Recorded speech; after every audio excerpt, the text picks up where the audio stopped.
Fuck that pussy ass nigga. Giannis. And that nigga Illuminati, man. He ain't shit but a fuck ass nigga, man.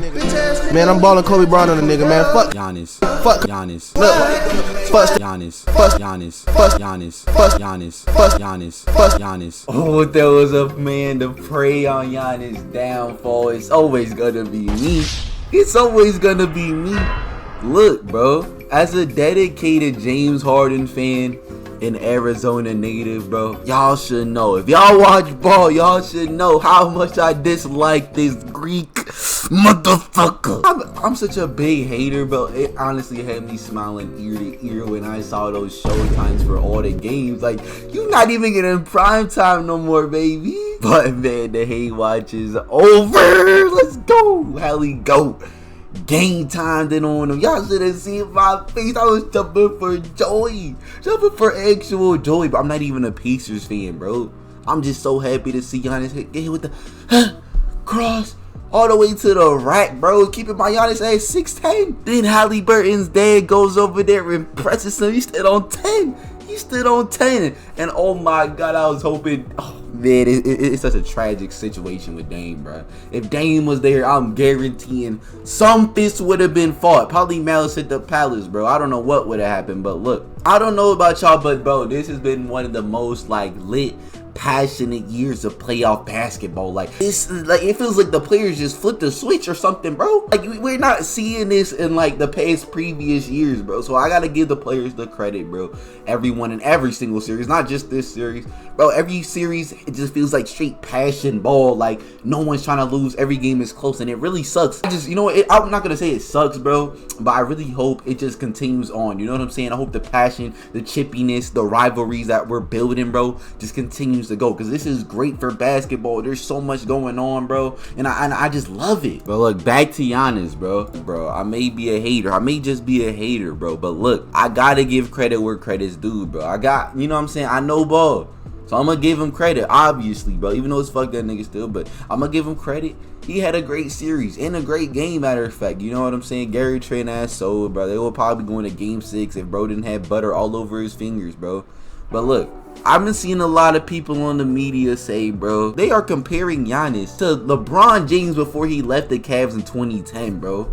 Like, are we just giving anyone titles? Can we stop this? Bro, LeBron James did not have this much help on the 2010 and previous Cavs like Giannis did with this team, bro. And everyone's literally forgetting Giannis literally constructed this team himself. Bro, LeBron never had front office help like that when he was on the Cavs in 2010 and previously, bro. Bro, Giannis literally told Adrian Griffin to get the fuck up out of his organization when they were 30-13 just to hire Doc Rivers. And we're not even forgetting before that, the same coach that took them to the NBA Finals, Mike Budenholzer, bro, literally got yapped off his job too. And I'm tired of the narrative that he has no help, bro. I'm tired of it. Yes, we know Dame got injured. Yes, we know Chris Middleton got his ass shipped out. But bro, there are still good key pieces on both teams from the past 2-3 years that were actually valuable. And even tonight, Gary Trent didn't have just one, not two, not three, but 4 threes in overtime. Not to mention, the nigga had 37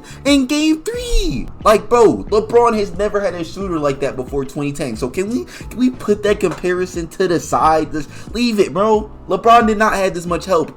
On top of, let's not forget, they have Dame time, right? I think I already mentioned this. They have Dame time. He used to have Middleton, and he used to have Drew Holiday, bro. And guess what happened, bro? Giannis wanted to reconstruct the team. They know Giannis is the key piece. So he reconstructed the team. He let the front office know what changes he wanted, and this is the team he got. So let's stop that narrative, bro. Because the best LeBron had in 2010, bro, was Anderson Varejao, bro, and probably Mo Williams at best. Like, let's be honest, bro. Bro, he never had a second option like Dame Lillard, bro. And to put an end to this narrative, bro, Giannis this year alone had 7 other teammates that averaged above 10 points per game, bro. And LeBron James, the one that these people want to compare him to, the one that people are literally saying Giannis is the greatest comparison, bro. He's carrying the team on his back. No, LeBron only had 3 teammates average above 10 points in his last season with the Cavs. So let's stop that narrative, bro. Now look, let's now get into the future with Giannis, because even bro himself don't even know if he want to play in Milwaukee next year. Look what he had to say during the post-conference interview. Giannis, you've always kind of stated about wanting to win and win championships and win a second championship and how important it is to you.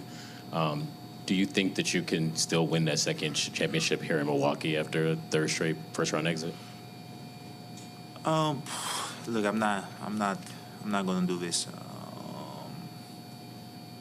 I'm not gonna do this. I know how this gonna. Whatever I say, I know how it's gonna translate.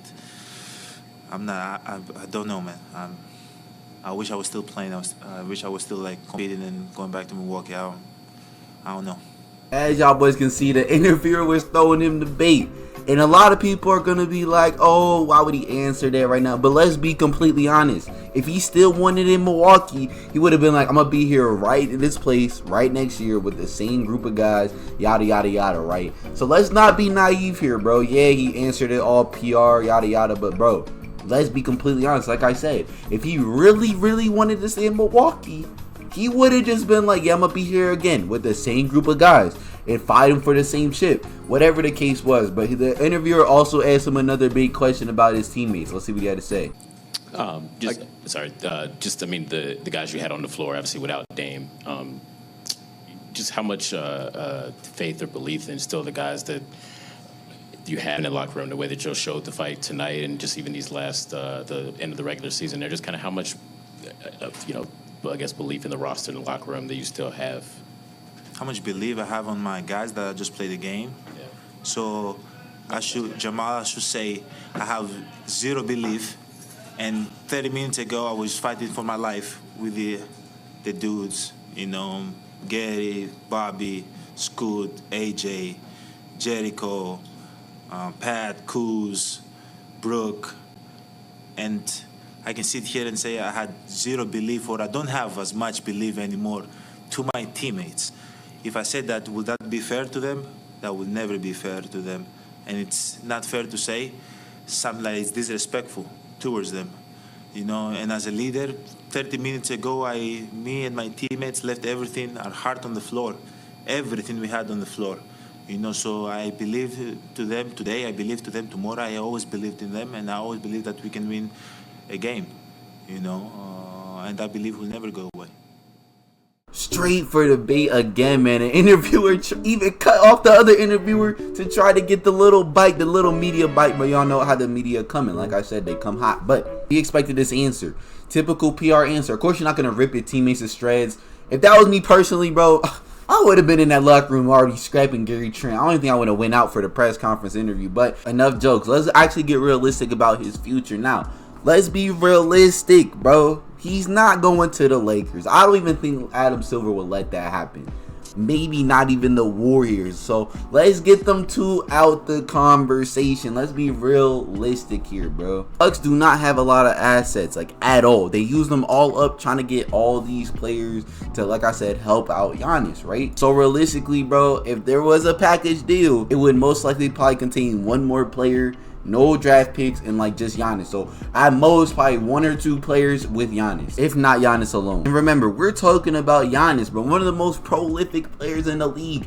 He has a 5-year, $228 million contract. So whoever wants Giannis, if they do, they're gonna have to give up a lot of players, and that's talking about the future of other teams, a star player, or a bunch of draft picks that's gonna tank the future of the team that wants Giannis. And we have to think about what comes with Giannis. He's a one-time NBA championship, so he's not like a LeBron caliber type of player where he's gonna bring in a bunch of championships along with that big contract he has. Like I just said, Giannis is one of the staples of Milwaukee basketball, bro. So what the Milwaukee Bucks are gonna want in return is gonna tank. Like, you might as well are just better off just wait until free agency. Now look, I think Giannis is gonna thug it out just for one more year, because look, this is the reason. Giannis has a player option available in 2027 and 2028. Now look, if the Bucks do not, because they can't draft anyone, they cannot really draft anyone. They only have a second round pick this year alone. own. So they're gonna have to make some moves in free agency. And now with all this salary cap space being taken up by all these big stars, it is the most realistic option for Giannis to just hope that the front office makes the correct changes and that he and the Milwaukee Bucks make the correct decisions. I mean correct decisions to actually build a realistic team around him. Not Kyle Kuzma, not a Gary Trent that's gonna pop up for 30 every 50 nights. Like you need another reliable asset, bro. Besides Dame Lillard. We know Dame Lillard, he's getting injury prone because he's getting older. You know what I'm saying? Kyle Kuzma, he's good for nothing, bro. He's good for nothing. Brook Lopez, he's been this organization for some years now. He's aging. He hasn't been putting in the results. You might have a diamond in the rough with KPJ if he keeps evolving as a player, but the Bucks need to either go broke trying to guarantee Giannis a roster or get him out of there and get something back, because it's going to be a bummer if you lose out on Giannis in free agency and get nothing in return for that big of a player. Just kind of like how the Mavericks, right? I mean, we all know Luka wasn't leaving, but if Luka was leaving, we all know Nico probably would have still traded for something, because we know players like Luka, Giannis, BRON, KD, you cannot let them just walk in free agency. You have to get something in return, or else you're just bumming yourself out. Now we know it's gonna free up cap space just letting them go, but bro, if you can get a solid player, which you will, if you play it smart, you're going to get a solid player. If you play your cards right with these superstars, you're going to get a solid player back, and you're either going to guarantee yourself a great rebuild or a solid win now situation. But look, overall, man, the Bucks, man, Giannis got some tough choices to make, man. Will Giannis force himself out? Will the Bucks let him walk? Will Giannis try it out for another season, bro? Who knows? Is he loyal to Milwaukee? Only time will tell. God bless y'all, man. Hope y'all boys enjoyed the video. Make sure y'all boys hit that like and subscribe button, man. I'm out.